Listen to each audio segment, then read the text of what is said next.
J'ai intégré l'académie de pilotage quand j'avais 15 ans. Dès le premier jour, je savais que c'était pour moi. Le plus intéressant, ça a été mon premier vol en solo. C'est quelque chose dont je me souviendrai toute ma vie.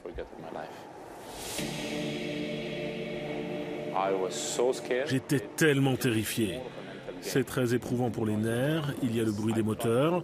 J'ai essayé de percevoir ce que la machine attendait de moi et je l'ai senti. J'ai accepté cette mission en me disant que je pouvais aller très loin pour elle.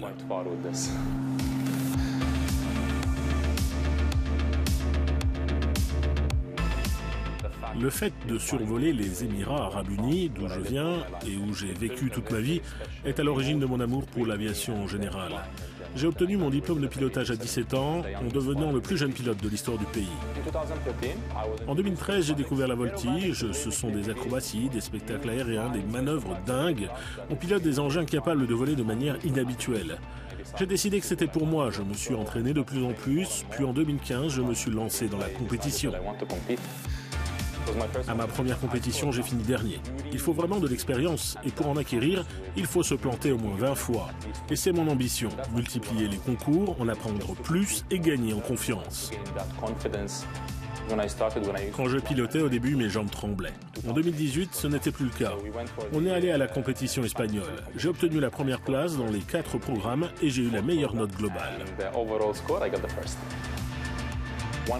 Une semaine plus tard, j'étais invité par Red Bull à participer à une session d'entraînement pour devenir un pilote de course aérienne reconnu. C'est le rêve de tout pilote. L'entraînement a duré 5 jours. Tout était différent. C'était beaucoup plus rapide et on devait voler entre des portes, des pylônes gonflés d'air. Je me souviens que ce jour-là, j'étais le 4e à voler et avant que je saute dans l'avion, mon entraîneur de l'époque m'a dit « L'avion passe entre les pylônes.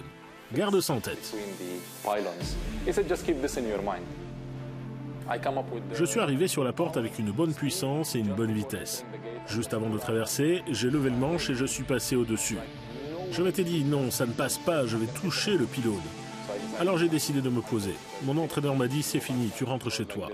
Alors je me suis dit, non, pas question, je vais le faire. Je vais voler aussi vite que possible et prendre cette porte. Quand je l'ai passé, j'ai eu le sentiment de devenir le maître du monde. Ils m'ont dit que j'étais retenu et que j'allais devenir pilote du Red Bull Air Race. Malheureusement, le Covid-19 est arrivé cette année-là. J'ai alors décidé de faire une pause. Aujourd'hui, je suis de retour dans ce sport. Cette fois, je suis soutenu par Ex-Dubaï. Avec ce soutien, il est clair que je vais reprendre la compétition. Maintenant, je vise et j'attends avec impatience le championnat du monde. Et mon objectif, c'est la première place.